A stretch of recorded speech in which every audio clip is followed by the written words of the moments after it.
Hello, Mr. Miss Luana, right? Yeah. Okay, so we're given a grid, and we have these tiny dots, which we can think of persons or computers. People, not People, okay? People or computers, PCs. They are placed horizontally, vertically on these grids, okay? this grid. Okay, this grid. So we want to count how many of them can talk to at least one of the neighbors. For example, this number 1, right? Look, there is a 1 in this vertical line. For this one, you can talk to this as well, and you can talk to that, because this one is placed horizontally. And this one, yes, this one.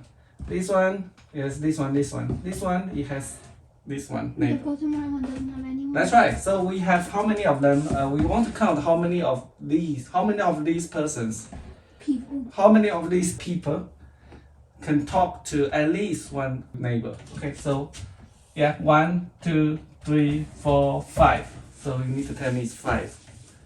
Not this one. Okay. So what kind of data structure can we use to solve this problem? So in order to find out if there's at least one neighbor, what are we actually checking? We're checking if there's any other people like neighbors in that line and that row or column. Okay, so yeah, so we can go through each one, and then we need to check if there. We can go through again to check if there's, right? This is brute force, right? We go through each one in the grid, and if there's a person there, for example, we want to find out if there's a neighbor for this person. We go through this grid again to find out if there are persons in the same row or same column. Okay? People. Okay, in the same column or same row. Okay? No, So that will work. No. You're like in the same column or row. This is column and that's row. Okay. Can we improve it? Of Look. course we can. We're just checking in. Do we need to check real time? That's the thing. Or we can pre-calculate. No, I can just use my eyes to look like. Yeah, I know, but for computer, how can we do it? Use my eye. No, computer doesn't have eyes. Draw it and then use their eyes.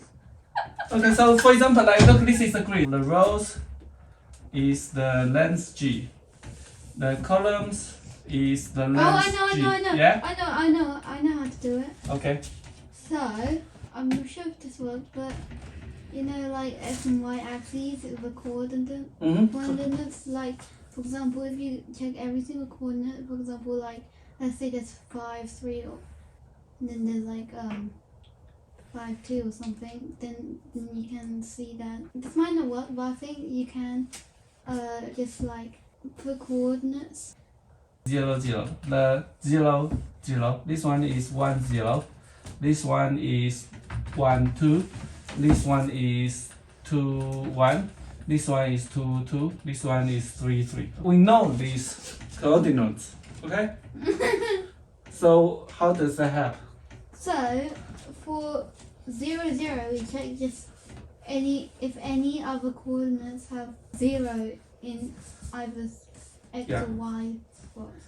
Okay, so this is brute force, right? So we go through like look for R in range rows, for C in range columns. We go through each rows, each columns, and then if the GRC is a person, right? Then we need to check, right? We need to check for RR in range.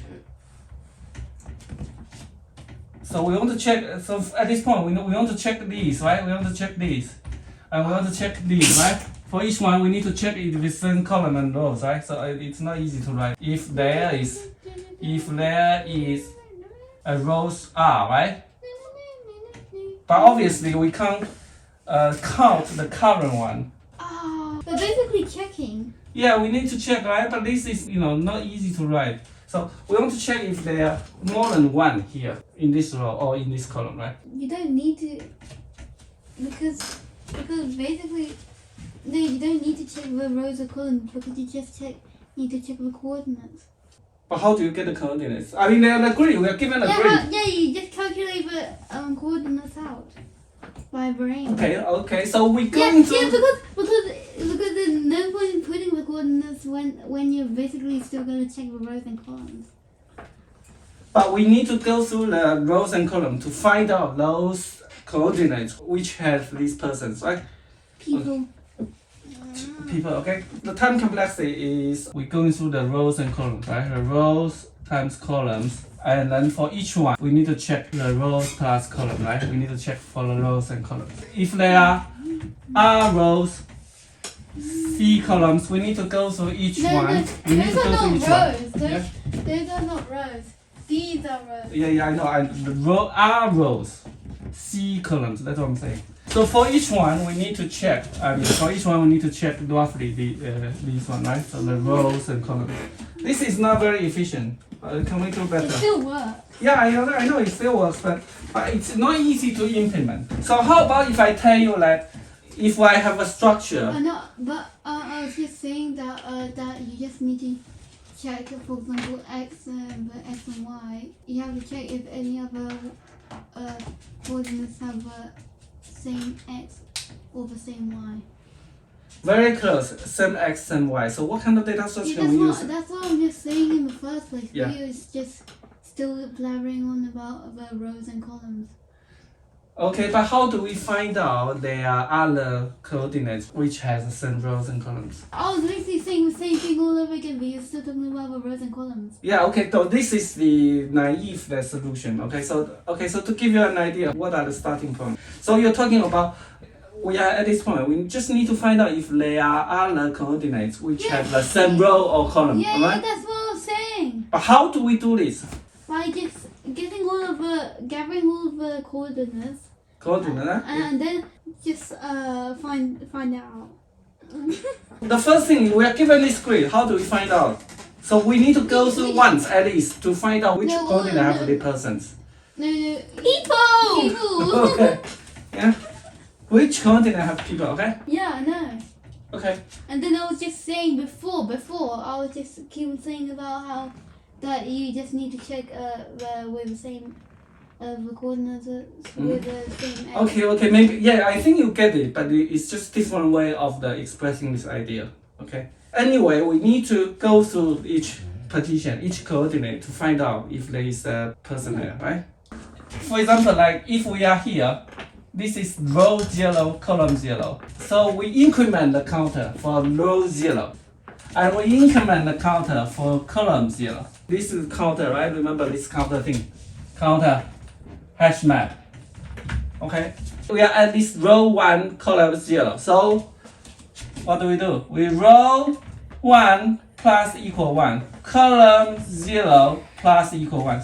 Right? So basically we're iterating all the coordinates in the grid, and if there's a person sitting there, so we increment the counter for that row and column. So we are incrementing the counter, right? So the first step is just to going through all the persons, all the people in the grid.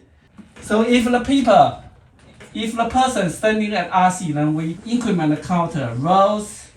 This is a counter R plus equal 1, columns C plus equal 1. Okay, so that's first step. Okay, so now the next step is going through again, and for example this one is at 1, 0. So then we need to check if the rows 1, what's the condition to find out if they're neighbors?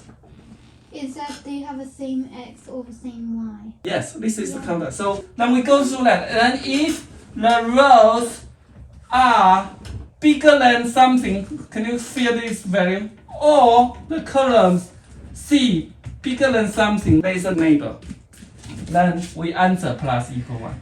Do you get it? So what's this value? What's this value? These two are the same values. I give you 3 choices. 0 or 1 or 2. Let's look at these two values, okay? These two values. Row 0, column 0. This is row 0, column 1.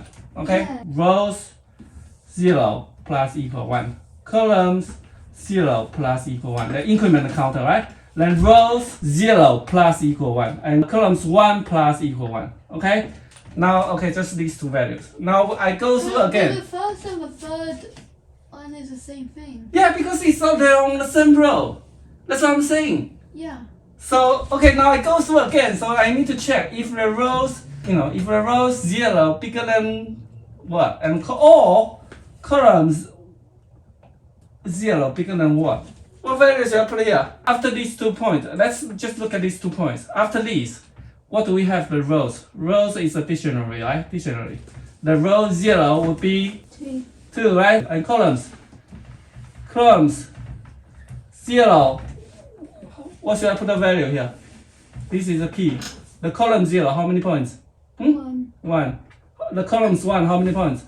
Oh, I know. 1. Okay. Okay, so now you get it, right? So and now I go through again. So in what condition I should put 1, right? Yeah? Why is it not 0?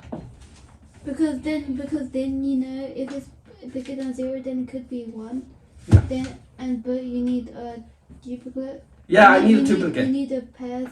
Yeah. You need a pair because you need someone to talk to. That's right, yes. The minimum value is 1, right? Once it goes into these rows or columns, the minimum value is the value is 1. If it's 1 here, it means that it has no neighbors, right? Because on the first pass, we increment the counter for the rows and columns. Okay? So if it has a neighbor, the value will be incremented to at least 2. Am I right? Yeah? Now you get it, right? Yeah, I already did get it. So the time complexity is O R times C times 2, and we drop the constant. Is it better than this one, huh? Because for this one, for each one, for the first approach, for this one, you still need to check the all other coordinates in the same rows and columns. But for this one, I don't. I just need to look it up in the dictionary, in the counter, in the hash map, which is just a number. And this to find out the value, to look it up a value in the notebook is O1 constant. We talk about like hash map, right? It's very quick. The advantage of using a hash map counter data structure is that we want to achieve O1 constant time in lookup, which is find, or put, which is write. Okay, and delete as well. Delete map key equals value. Okay, we can retrieve the value with the key, and we can put the value to that key. It's just a notebook with key value pairs, a bucket, right? A lot of buckets, and then we have key, and then we want to put a value here. And then by removing a value, removing an item from the hash map is basically setting that value. We can sometimes setting the value to none. Big R equals counter. C equals counter. With the counter, if the key does not exist, we can set the default value, which is 0 for integer type. Okay, so then we can say R plus equal 1, C plus equal 1, uppercase R, uppercase C. Okay, so now look at this one. The row R and C, this is the 2 counters to store how many other coordinates which are the same row or same column. And then the second loop is that for R in range rows, for C in range columns, and then we check this. Okay, we check this R, C, and if that answer is plus equals 1, answer equals 0 at the beginning. Space complexity is O, R plus C. Okay, why is that? Because we're using 2 counter, 2 hash map to store. You know, for example, if there are 1, 2, 3, 4, 5. If there are 5 rows and 5 columns, we need to have 2 hash maps which store up to 5 elements each. Okay, so R0 stores how many other coordinates? How many coordinates on the row 0? R1 is how many coordinates on the row 1, etc. C0 is how many coordinates on the column 0. C1 is how many coordinates on the column 1. Okay, we can use the counter or we can use the array. That doesn't matter, right? We use the counter here because it's easy to set. You know, we don't need to allocate the space for the array. We can just dynamically set the key value pairs to the counter. Okay, make sense? What have you learned today? What have you learned? About this problem. Okay, can you describe the problem and then describe at least one solution? Problem is that we have sort of like a map, and then on it we have people. How many people can like talk to each other that they only can talk to each other when they're on the same row or column. The solution is we put coordinates, yeah, we do, and then we just see for ourselves. Because if it's like saying x and then saying x, which means on the same like row, and then we know that they can talk because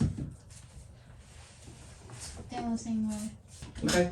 So today we're given this problem. We're given a grid with people on it. Okay, on each coordinate. The target is to count how many people who has at least one neighbor. The neighbor could be on the same rows or columns. Okay, so we have two solutions. The first one is brute force. Brute force is to check. We're going through each person, each coordinate in the grid. If there's a person standing there, then we check at that time if there's any other persons or people, on that row or column, right? But that's going to take time because at each person we need to check are the other coordinates on the same row or columns. Okay. The second approach is that we're using this counter, which is the hash map. So the first step is to going through all the persons, all the peoples, and then incrementing the counter for that rows or columns, right? So by the first pass, we know how many people on the same row, on each row, on the first row, second row, third row, etc. And how many persons on the first column, second column, third column. So we know this information because the first step, we already count how many persons on each row or columns, right? So then we're going through these persons again. Then to check if he has a neighbor, we just simply retrieve the counter for the same row or column. If it's more than one, because if it's one, meaning that that person is the only person in that row or column, right? If it's more than one, it means it has at least one neighbor. So in this way, we can look it up faster because the hash map is O1 provides the O1 constant time in lookup and reading and writing. Okay? Simple. Okay, that's it for today. Bye bye. Bye. Louder. Bye bye.